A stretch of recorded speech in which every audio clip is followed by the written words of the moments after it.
2.25 वर मतं देऊन 1,75,00,000 मतं देऊन 41,000 मतांनी माझा विजय, हा मोठा विजय कामठीच्या जनतेने मला दिलाय। आणि आज मी पहिला जनसंवाद सुरू केला आहे।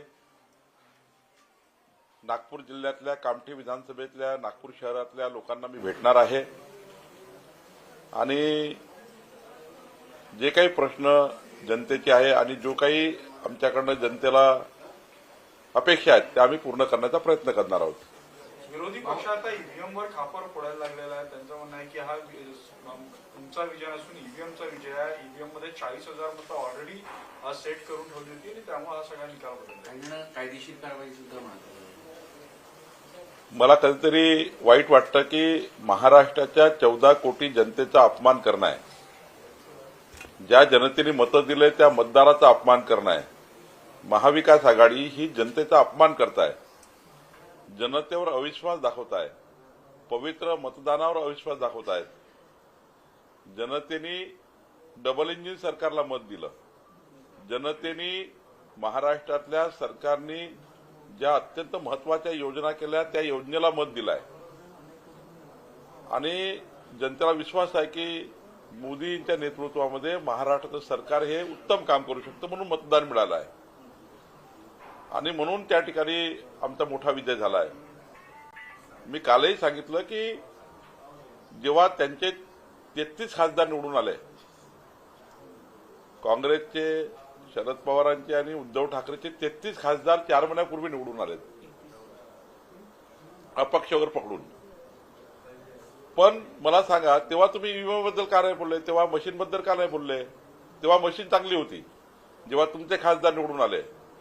तुमचा आता नांदेडमध्ये खासदार जिंकला काँग्रेसचा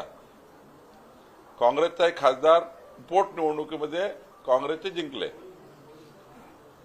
आम्ही 1,500 मतांनी पराभूत झालो। मग तिथे ईव्हीएम चांगली होती, तिथे ईव्हीएम चांगली होती नांदेडमध्ये। नांदेड तुम्ही जिंकली ना 1,500 मतांनी, तिथे आम्ही हरलो 1,500 मतं। मग 1,500 मतं आम्हाला घेता आले असते ईव्हीएमला हे करून। खरंच तर हे खोटारडेपणा आहे, हारले आहे त्यांनी हार स्वीकारायला पाहिजे आणि आत्मचिंतन केलं पाहिजे। आम्ही जसं आत्मचिंतन केलं लोकसभेच्या पराभवातनं आम्ही जे शिकलो त्यातनं आम्ही आमचं आत्मचिंतन केलं आणि पुढे गेलो। आम्ही बूथवर काम केलं, आम्ही मतदान केंद्रावर जाऊन त्या ठिकाणी जनतेला भेटलो, पर्सेंटेज ऑफ व्होट वाढले, यावेळी मोठ्या प्रमाणावर जनतेने मतदान केलं आणि त्यामुळं लोकसभेच्या निवडणुकीत आणि विधानसभेच्या निवडणुकीमध्ये त्या ठिकाणी मोठ्या प्रमाणावर जनतेने लोकसभेनंतर मतदान केलं आहे। मला असं वाटतं की खोटारडेपणा करतील, 2-4 दिवस त्यांना झोप लागत नाही आहे। जेव्हा झोप लागायला लागेल तेव्हा ते डोकं शांत राहील। भाजपचे निरीक्षक दिल्लीतून येणार आहेत, नेता निवडणार आहे, 29 तारखेला बैठक आहे, असं काही नाही अजून तरी तसा निरोप नाही आहे। जसा निरोप येईल तसा कळवू। कधीपर्यंत मुख्यमंत्र्यांना चेहरा स्पष्ट होईल? प्रचंड उत्सुकता लागली आहे सगळीकडे। मी कालही सांगितलं की अलायन्स गव्हर्नमेंटमध्ये थोडा वेळ लागतो, कारण त्यांच्याकडे कुठले मंत्रिपद, आमच्याकडे कुठले मंत्रिपद, अजितदादाकडे कुठले मंत्रिपद, किती आकडा असेल, त्या पोर्टफोलिओ काय असेल, पालकमंत्री कुठल्या कुठल्या जिल्ह्याचे कोण असणार आहे, म्हणजे कुठल्या पक्षाचे असणार आहे, हे सर्व सूत्र तयार करायला लागतं। नुसतं मुख्यमंत्री आणि उपमुख्यमंत्र्यांची शपथविधी नाही आहे, तर या सर्व सूत्रात पूर्ण करून मग सरकार बनवावं लागतं। त्यामुळे त्यांच्याकडले आकडे, आपल्याकडले आकडे, त्यांच्याकडले आकडे, त्यांच्याकडले पोर्टफोलिओ, मला असं वाटतं थोडा याकरता काही काळ जाईल, पण लवकरच त्या ठिकाणी सरकार बनेल। कधीपर्यंत होईल? डिसेंबर उजाडेल की या महिन्यात होईल असं वाटतंय तुम्हाला? शपथविधी मुख्यमंत्री आणि उपमुख्यमंत्र्यांचा असं आहे की मी वारंवार सांगतो आहे की फक्त वेळ कशाला लागतो आहे?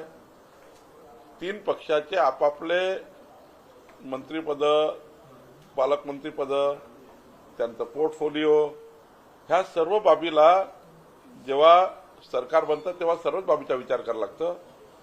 हे मुख्यमंत्री पदाची शपथ देऊन काही पूर्ण सरकार नाही म्हणणार ना, सरकारमध्ये बाकी आहे, बाकी गोष्टीचा निर्णय करावा लागतो। 3 पक्ष आहे, 3 पक्षाला काय काय मिळणार आहे त्यावरही शिक्कामोर्तब होईल आणि मला वाटतं मग सरकार बनेल. 75 तासानंतर होईल का हे साधारण म्हणजे 3 दिवसानंतर डिसेंबर महिना उजाडेल काय सगळं? नाही, याला डिसेंबर उजाडेल की नोव्हेंबरमध्ये होईल हा काही पॅरामीटर नाही आहे. आता केअरटेकर मुख्यमंत्री आहेत एकनाथ शिंदेजी. मला असं वाटतं की सर्व तिन्ही पक्षाचं आमच्यासोबत आलेले घटक पक्ष आहे, त्या घटक पक्षाचं सुद्धा आम्हाला मत घ्यावं लागेल. पण एकंदरीत जेव्हा सरकार बनेल तेव्हा सरकार हे पूर्ण क्षमतेने बनेल, पूर्ण सर्वात व्यवस्थित पद्धतीने सर्वच पक्षाला न्याय मिळाला पाहिजे असं सरकार बनेल. एकनाथ शिंदे नाराज आहे अशी चर्चा आहे. गृहमंत्री पदाची ती मागणी करत आहे. त्यांनी उपमुख्यमंत्री पद नाकारलं आहे, केंद्रातलं मंत्रीपद नाकारलेलं आहे, गृहमंत्री पद द्यावं असं त्यांचं म्हणणं आहे. मला याबद्दलची फार माहिती नाही आहे, कारण याबद्दलचा सर्व निर्णय आमचं केंद्रीय नेतृत्व आणि 3 नेते बसून करतात. संघटनेचं काम आहे, आमचं काम आहे की संघटनेच्या माध्यमातून आमच्या पक्षाला मजबूत करणे. आमचा पक्ष सरकारमध्ये जो आला आहे अजून त्या ठिकाणच्या जबाबदाऱ्या वाढल्या आहे. संघटना आम्हाला पुढे न्यायची आहे. मी कालही सांगितलं की 1,51,00,000 सदस्य संख्या असणारा पक्ष आम्ही करणार आहोत. याकरता आम्ही काम चालू केलं आहे. शेवटी सरकार बनण्याची जबाबदारी आमचे नेते आणि आमच्या केंद्रीय नेतृत्वाची आहे. लवकर करतील. पक्षाचं प्रदेशाध्यक्ष म्हणून काय वाटतं तुम्हाला? 132 आमदार निवडून आले. कोण मुख्यमंत्री आहे मनातला तुमचा आणि तुमच्या आमदारांच्या मनातला कोण मुख्यमंत्री? असं आहे, तुम्हाला माहिती आहे भारतीय जनता पार्टीच्या प्रत्येक कार्यकर्त्याला, प्रत्येक नेत्याला वाटतं की महाराष्ट्राचे नेते देवेंद्र फडणवीस मुख्यमंत्री व्हावे. मी मागेही सांगितलं, एकनाथ शिंदेच्या कार्यकर्त्याला वाटतं की एकनाथ शिंदे व्हावे, अजितदादांच्या लोकांना वाटतं अजितदादा व्हावे. यामध्ये मी वारंवार सांगतोय की तीनही पक्ष, आता हे तुम्ही एका पक्षाचं बाकी पक्षाचं मी सर्वच सांगतोय, माझं एवढंच म्हणणं आहे की मुख्यमंत्री योग्य पद्धतीने शपथ घेतील, लवकरच महायुतीचा मुख्यमंत्री येईल आणि शेवटी जेव्हा सरकार स्थापन होईल तेव्हा महायुतीचा मुख्यमंत्री असणार आहे. स्थानिक स्वराज्य संस्थांमध्ये तुम्ही महायुती म्हणून लढणार आहात की वेगवेगळी भूमिका असेल? कारण कुठे? स्थानिक स्वराज्य संस्था नाही, स्थानिक स्वराज्य संस्थांमध्ये हा त्या जिल्ह्यातले आमचे नेते ठरवतात. हा काही राज्याचा निर्णय नाही, ही राज्याची निवडणूक नाही. समजा पुण्यामध्ये वाटलं तर पुण्याचे कार्यकर्ते निर्णय घेतील, तिथले पदाधिकारी निर्णय घेतील, मुंबईत निर्णय घेतील. हा निर्णय स्थानिक स्वराज्य संस्थेचा असल्यामुळं त्या लेवलला जे निर्णय होतील ते मान्य करावे लागतील. पालकमंत्री पदावरून पण बरीच रस्सीखेच सुरू आहे. प्रत्येक जिल्ह्यामध्ये होर्डिंग्स लागल्या, त्यांचे समर्थक दावे प्रतिदावे करताना दिसतात. म्हणून मी आधीच सांगितलं की सरकार जेव्हा बनतं ते सरकार हे सर्व बाबीचा विचार करून बनतं. कुठले पालकमंत्री कोणाचे असणार, कुठले मंत्री कोण असणार, कुठले खाते कुणाला असणार, या सर्व बाबीचा एकंदर विचार होईल आणि मला वाटतं मगच त्या ठिकाणी सरकारमध्ये योग्य पद्धतीने सरकारचं गठन होईल. हम एक है तो सेफ है असं म्हणत शिवसेनेनं मुख्यमंत्री पदासाठी अभियान सुरू केलं एकनाथ शिंदेच्या. मी वारंवार सांगतो की एकनाथ शिंदेच्या लोकांना वाटेलच नाही एकनाथ शिंदे मुख्यमंत्री व्हावे, भाजपच्या लोकांना वाटेल देवेंद्रजी व्हावे, का वाटणार नाही? त्यामुळं हा चालू राहील. पण शेवटी एकनाथजी, देवेंद्रजी, अजितदादा आणि आमचं केंद्रीय नेतृत्व बसून याबद्दलचे योग्य निर्णय घेतील आणि योग्य निर्णय होईल. त्यामुळे तुम्ही फार काळजी करू नका. आमचं लवकरच सरकार येत आहे आणि विरोधकांनी काही काळजी करू नका. त्यांनी काळजी काय केली पाहिजे, म्हणजे खरी काळजी काँग्रेसने काय केली पाहिजे, त्या ठिकाणी शरद पवारजींनी काय केली पाहिजे किंवा उद्धव ठाकरेंनी काय काळजी केली पाहिजे की त्यांचे 33 लक्ष मतं कमी झाले. म्हणजे 2,50,00,000 मतं लोकसभेला मिळाले महाविकास आघाडीला. आता 2,17,00,000 वर आले. का आले? 4 महिन्यात. का आले?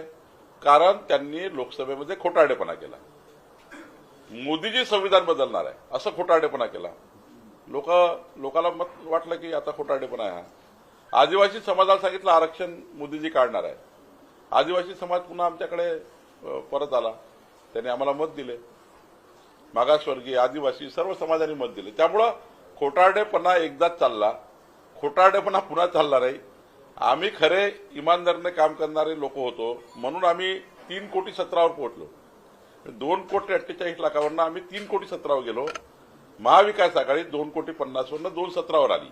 त्यामुळं हा परीक्षण हे असं करण्यापेक्षा, तोंडाच्या वाफा काढण्यापेक्षा महाविकास आघाडीचे नेते हे डांबरटपणे जे वागून राहिले की ईव्हीएम खराब आहे, डांबरटपणा आहे, अर्रावीपणा आहे.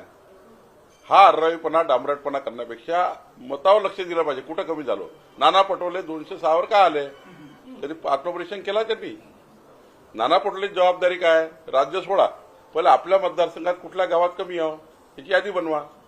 आणि त्या गावात काय कमी आहे जाऊन त्या गावामध्ये लोकांनी काय म्हणतात तुम्हाला कशामुळे मत दिलेलं आहे त्यांच्याच गावात जा म्हणजे त्यांना मतं जे कमी मिळाली त्या गावात गेलं पाहिजे त्यांनी आणि त्या गावात विचारलं पाहिजे की मला काय मत दिले. ईव्हीएम संदर्भात आता आंदोलनाची तयारी पुढच्या काळात करत आहे म्हणजे बाकीचे प्रश्न बाजूला राहिले आता ईव्हीएमच्या संदर्भात आंदोलन काहीतरी आपली कपडे वाचवणे जनतेने पूर्ण त्यांचा कार्यक्रम केला करेक्ट कार्यक्रम केला आणि 440 व्होल्टचा करंटही दिला. त्यामुळं मला असं वाटतं की जनतेने काय तुम्हाला हे दिलाय मॅन्डेट दिला त्याचा विचार केला पाहिजे आणि त्यावरनं आपण पुढं आपला कारभार केला पाहिजे. जसं आम्ही लोकसभेमध्ये वारंवार सांगतो आम्ही कमी झालो मोदींच्या निवडणुकीमध्ये आम्ही मतं देऊ शकलो नाही आम्हाला मतदान नाही मिळालं जनतेचं आम्ही काही नाराज थोडी झालो आम्ही ईव्हीएमवर काही कापड थोडी फोडलं आम्ही आत्मपरीक्षण केलं आणि आम्ही त्यातून काही शिकलो. हरण्यातून शिकावं लागतं आणि शिकून जिंकावं लागतं त्यामुळं आम्ही आमचं काम बरोबर केलं आहे. पण जे आता पराभव सहनच करायला तयार नाही आहे आणि पराभव हा ईव्हीएम फोडायला तयार आहे तर पुन्हा पराभव होईल त्यांचा म्हणजे आता जे काही निवडून आले 45 तर पुढच्या काळात त्यापेक्षा कमी होतील जर असे करत राहिले तर. आत्मपरीक्षण केलं पाहिजे काय कशामुळे झालाय. आपण म्हणताय विरोधकांनी आत्मपरीक्षण केलं पाहिजे पण संजय राऊत दुसरीकडे म्हणत आहे की मुख्यमंत्री निवडला नसेल अजूनपर्यंत तर मोदी आणि शहा यांचं अपयश आणि भाजपांच्या शब्दांवर विश्वास ठेवू नका त्यांच्या शब्दांचे बळी आम्ही सुद्धा ठरलो. उद्धव ठाकरेंनी जेव्हा भाजपची बेईमानी केली त्यांना 1.5 महिना लागला सरकार बनवायला उद्धव ठाकरेला. असं आहे की सरकार बनताना आता त्यांची गरज काय आम्हाला त्यांना त्यांचे सल्ले घेण्याची. आमचं सरकार योग्य पद्धतीने बनत आहे आमचं सरकार योग्य पद्धतीने चालणार आहे आणि आमचं सरकार असं असणार आहे सभागृहात त्यांचे फार हाल असणार आहे एका कोण्यामध्ये किंचित बसणार आहे आणि त्यामुळे आमचं सरकार चांगल्या पद्धतीने काम करेल आमचं सरकार ज्या मॅनिफेस्टो दिला तो पूर्ण करेल आमचं सरकार 14 कोटी जनतेला न्याय देईल.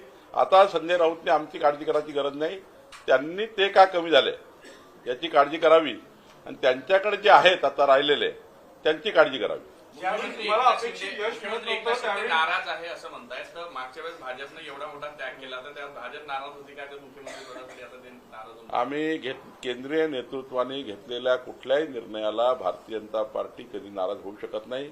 आमचा पक्ष जो निर्णय घेतो तो अंतिम असतो. आमच्याकरता पक्ष हा शेवटी जो पक्ष निर्णय करेल तो आमचा अंतिम आहे आणि पक्ष आजही निर्णय करेल तो आमच्याकरता लागू आहे. पक्षाचे नेते जे निर्णय करतात ते योग्यच करतात पक्षाचे निर्णय जे योग्य पद्धतीने होतात आणि आम्हाला जसा जसा निर्णय पक्ष करेल आम्ही पुढे जाऊ. एक ही सवाल सर हिंदी में एक ही सवाल सरकार कब तक बनेगी महाराष्ट्र के सीएम कब तक चुने जाएंगे क्या है? देखिए बहुत बड़ा मैंडेट मिला है तीनों पार्टियां एक जगह बैठकर केवल मुख्यमंत्री उप मुख्यमंत्री का ही सरकार उतना ही निर्णय होता नहीं है. आगे राष्ट्रवादी अजीत दादा को एकनाथ जी को हमें भाजपा को कितने हमारे मंत्री हो गए कहाँ पालक मंत्री हो गए कौन से पोर्टफोलियो हो गए ये सारे चीजों का विचार करना पड़ता है. केवल मुख्यमंत्री उप मुख्यमंत्री का शपथ विधि ऐसा नहीं होता है. तो सारे विचार करके आने वाले 5 साल में सरकार कैसी बनेगी इसका पूरा निर्णय करके सरकार बनती है. तो तीनों पार्टियों के कौन नाम होंगे तीनों पार्टियों के पोर्टफोलियो क्या होंगे कहाँ के प्रभारी मंत्री रहेंगे कौन कहाँ का प्रभारी मंत्री रहेगा इसका सारा बैठकर हम लोग निर्णय करते हैं उसके बाद ही सरकार बनती है. सर देवेंद्र जी मुख्यमंत्री हो ऐसी बीजेपी कार्यकर्ताओं की मांग है. वो तो है ना वो तो क्यों नहीं रहेगी. भारतीय जनता पार्टी का कार्यकर्ता पदाधिकारी नेता कोई भी यही बात कहेगा कि हमारे नेता राज्य के नेता और लोक नेता देवेंद्र फडणवीस जी मुख्यमंत्री बनना चाहिए तो कार्यकर्ता की मांग रहेगी. एकनाथ जी की तरफ उनकी मांग रहेगी अजीत दादा की तरफ उनकी मांग रहेगी. वो अपने पार्टी के लीडर्स है तो उनकी तो डिमांड रहेगी. लेकिन आखिरी जो निर्णय होता है ये राज्य के दृष्टि से हमारे केंद्रीय नेतृत्व हमारा सारा नेतृत्व बैठकर निर्णय करता है. तो मुझे लगता है समय क्यों लग रहा है समय सारा 5 साल की सरकार कैसी बनेगी 5 साल की सरकार का फेस क्या होगा और जनता के कमिटमेंट पूरी करने वाली जब सरकार बनेगी तो वो बहुत ही परफॉर्मिंग सरकार होगी जो परफॉर्म करेंगी और जनता के 14 करोड़ जनता को न्याय देगी. मुझे लगता है ऐसी सरकार बनेगी. एक चर्चा ऐसी भी चल रही है कि बिहार पैटर्न यहाँ पे लागू किया जाना चाहिए नीतीश कुमार को जैसा कम सीट होने के बावजूद भी सीएम बनाया गया वैसा महाराष्ट्र में कुछ होगा. देखिए ये सारा निर्णय करने के अधिकार ना मेरे पास है ये सारे निर्णय करने के अधिकार हमारे केंद्रीय नेतृत्व और 3 नेताओं को है। अच्छे से बैठ कर निर्णय करेंगे, चिंता करने की जरूरत नहीं। अच्छी सरकार बनेगी, जल्दी बनेगी और परफॉर्मिंग सरकार बनेगी।